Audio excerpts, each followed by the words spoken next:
Hello everyone, welcome to the first episode of the Thatcher Show. Well, some people may be wondering about what kind of this show is, the Thatcher Show, politics or about Mr. Thatcher? No, that's my English name. I'm called Thatcher. Yeah, remember me. Anyway, I'm neutral. Yeah, my first guest is called Barry Weinstein, who is the owner of Pillowcase Studies, and he's appeared on Fox News, BBC News, Sky News, anyway, any news in the English-speaking world. And last week he was in New York, and I was so worried he couldn't make it. But anyway, he managed to come back and come onto my show. Well, no more nonsense now. Shall we start? Barry!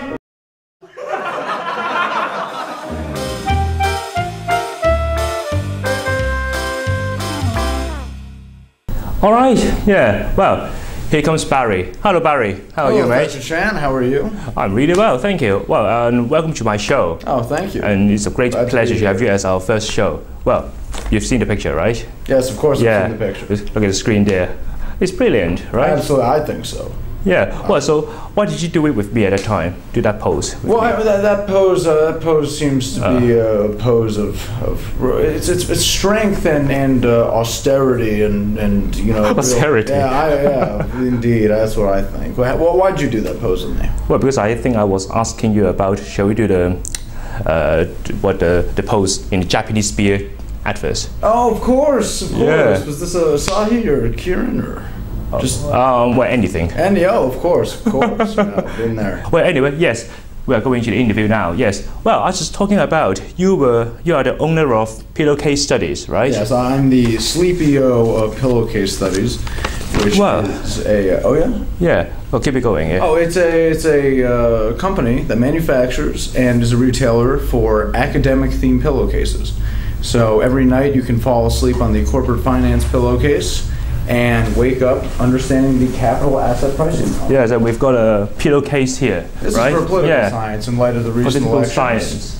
This is how the government works. This is a quick history of the government. So every night you can fall asleep on the American political system and wake up horrendously disillusioned with life. Oh God, I think we get a headache, you know, yeah, sleep, well, it's true. Always get away from me, you know. Holiday gift, and it sells absolutely wonderfully during election season. Yeah, and I know you have been on quite many TV shows, right? Absolutely. And you went to BBC Breakfast this morning. I was on BBC Breakfast, BBC World News, and BBC Radio this morning. Well, and you've been to Fox News. Fox News, CBS Money Watch, CNN, the Huffington Post, Yahoo News, Scientific American, a bunch of them. Oh, goodness me. Wow, there's a lot, you know, yeah. Washington Post and... Well, I mean, you're running your own business now, yeah. But have you got any weird experience with your customers? I've a ton of weird experiences. People see my last name, they say Weinstein, they assume I'm Jewish, which they're completely correct, but they have a bunch of strange requests for what they want to order. I've had a... Oh, right. What kind of strange request? Here's a request. I've had a woman ask for a bar mitzvah study guide themed pillowcase for 13-year-olds. Right. Exactly. I've had a woman call me up and ask for a bulk order of golf pillowcases, one for how to play golf. Well, so if I say, well, I want to pass my driving test tomorrow, so can I have a instructor guide on a pillowcase? And I call me up and you say, hey, can I have one for how to pass a driver's test? Well, but I think in America you just drive. Absolutely not. In America, you just drive automatic all the time, but I need manual. Oh well, if you need manual, then you need I'll make you a pillowcase for anything. It's going to cost $900. Oh gosh, $900. I know. Wow. I know. Yeah, I better, Anyway, I know you are selling pillowcases to LSE students as well. So how much for? Well, how much usually? I mean, Well, it's $19.99 US dollars in the States, and then there's shipping as well, depending on where you live. And in the UK, it's £14, but shipping with that as well. But for LSE students, if you live in the dorms or live within if you live in the dorms, then there's free shipping. So it's around £14. Wow.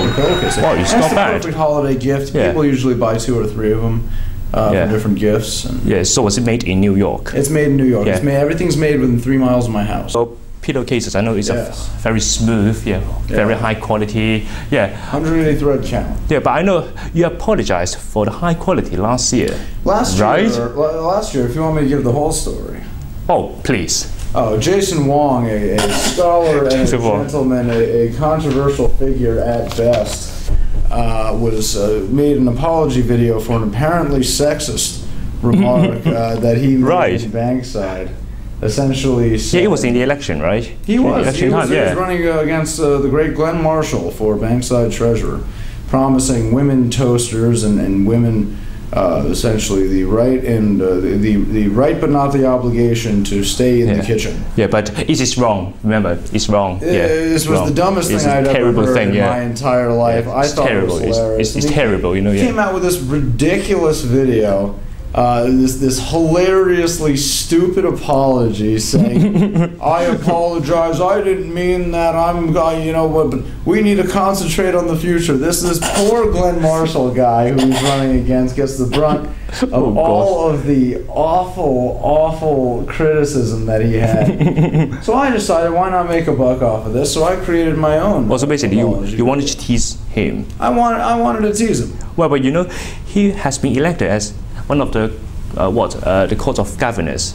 He was elected to the court. Oh of yes, Governors. with Dan Martin together. Oh, that is. Oh, Excellent. oh. That is juicy.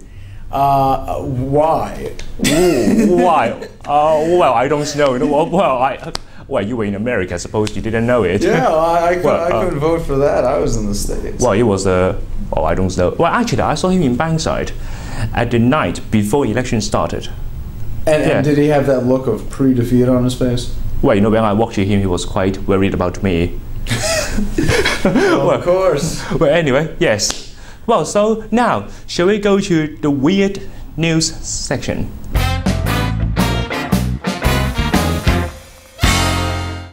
Shall we look at the screen to see the first piece of news? Let's see a weird piece of news.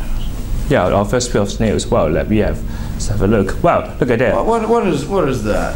What is Well, that? you know, there was a wax museum in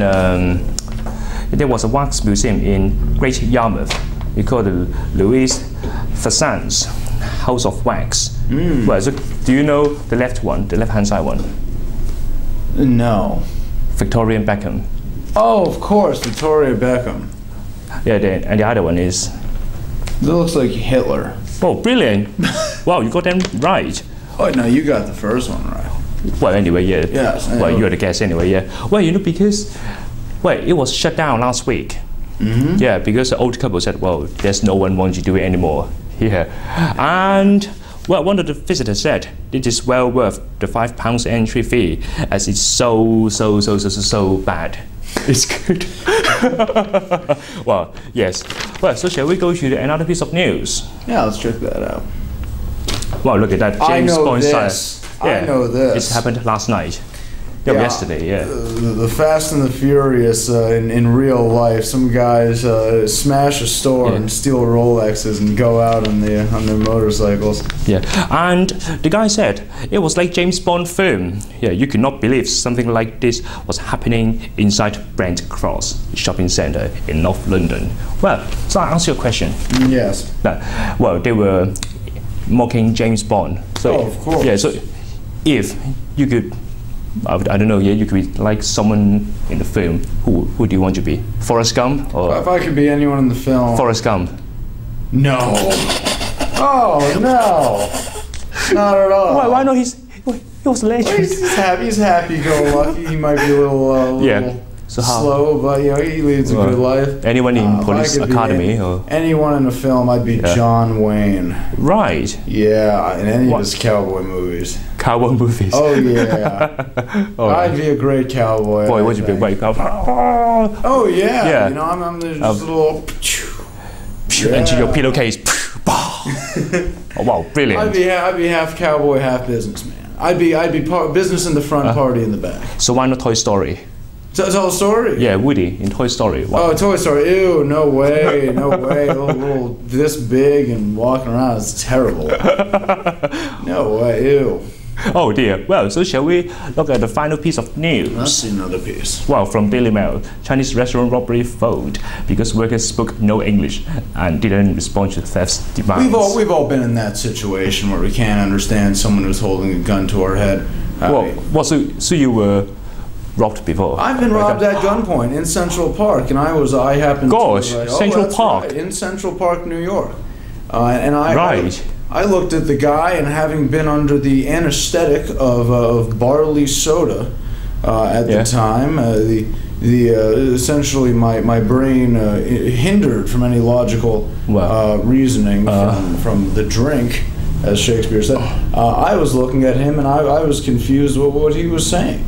And, and eventually, as I was doing this, the police showed up and arrested the guy right there. Oh, so which means you didn't punch him back? No, I was too drunk. You were too drunk? I would have punched him back, I fall on the floor, and then he wins. He's just going to run off with my stuff. No way. Well, anyway, finally, shall we talk about, last night was a US election. Yes. And before the show, you said you want to say something here. Yeah, the U.S. election in the 3 tons was some of the most violent, thing that I've ever seen at LSE. I've never seen anybody assert more or attempt to assert more power over another person or judge someone based on their political beliefs. I've heard people say, if you don't vote, I will judge you. Let me ask you something. I judge you, you didn't vote. Oh, yeah, if you didn't vote, I judge you. You didn't vote, I judge you, yeah. Under what circumstances outside of politics can someone judge another person for doing something or not doing something? That's the danger of politics at LSE. Everyone says, they say, based on the political backing, I'm allowed to judge another person, I'm allowed to call someone else an idiot, I'm allowed to do that. When in reality, that's why politics at LSE, I think, is more destructive than anything. Right. Well, it's his opinion, not my opinion anyway. I'm neutral. Well, I'm neutral anyway. Yeah. It's not. No, it's true. It's true. Not to bring you into this, but no worries. This is what I discussed on BBC this morning, and I think it's very, very difficult to have a legitimate political conversation in such a heated way as it was in the times. Yeah. So we shouldn't be talking about politics anytime. Keep it behind. Yeah. No, I think you can talk about politics, but you got to take a logical view to it. But I've never seen less logic in such a logical school. Oh, right. Well, but anyway, it's lovely to have you in our show. Yeah. Oh, thank you. Well, so shall we say goodbye to the audience? With your lovely political science pillowcase. And what's your contact details? www.pillowcasestudies.com. Pillowcasestudies.com, yeah. And if I want one, can I ring you? You can ring me. Yeah, so can our audience ring you? Our audience can go on the website and in the... You just click the purchase button, and if you're at LSE, I refund the ship. Yeah. If not, just email me in luztv.com, right? Well, anyway, yes, our Luz TV email. Yeah. Anyway, thank you very much for watching us, and we'll bring you more entertainment next time. Thank you.